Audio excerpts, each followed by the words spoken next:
Okey, cara nak repair dia macam mana? Kita keluarkan balik lah klip dia ni. Okey, kita congkir daripada atas ni. Okey, nampak yang ada terlebih tu. Kita congkir daripada atas tu. Lepas tu tolak klip dia ke belakang. Nanti kita congkir ke bawah lah. Kita congkirkan ke bawah. Lepas tu kita tolak klip dia ke belakang. Okey, klip dia dah keluar macam ni. Kita pasang balik lah dekat wire ni. Kita pasang balik wire ni. Kita solder terus. Bagi dia lekat dengan ni. Lekat dengan dia punya klip ni. Barulah tak tercabut lagi. Okay, dah siap solder. Boleh lah kita bengkokkan. Masukkan balik wire dia ni. Bengkokkan sikit ke belakang. Lepas tu solder matikan terus.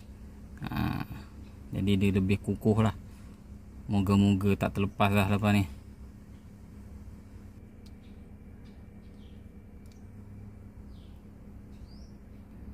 Okay, kita masukkan balik dekat rumah dia. Tolak sikit.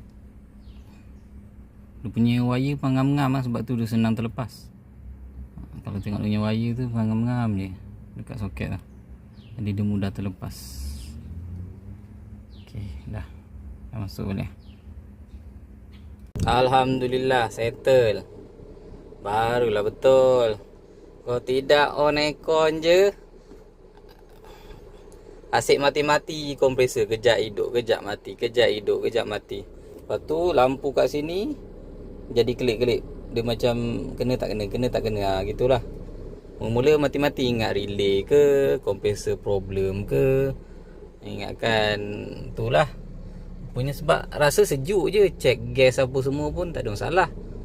Rupanya masalah benda tu lah tadi. Soket pendek tu je masalah dia. Dia punya satu wire terlepas. Dah settle. Okey lah.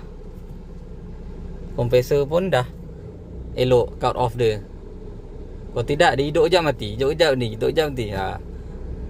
Itu pun kadang-kadang orang ingat simptom kompresor problem. Dia memang macam tu jadi dia, simptom dia. Sebab wire tu dia kena tak kena, kena tak kena. Tu jadi kejap hidup, kejap tak hidup. Kejap hidup, kejap tak hidup. Settle lah masalah. Dah tak payah membazir duit. Sebab aircon pun hari tu baru buat tukar kondenser apa semua. Takkanlah kata dah problem balik. Sebab hari tu check pun dia kata kompresor okey, tak ada masalah. Okey, tu saja sedikit perkongsian. Semoga bermanfaat. Siapa yang ada simptom macam tu boleh check dulu benda tu. Soket pendek yang kat belakang ni, dekat belakang kontrol aircon ni, boleh check dulu.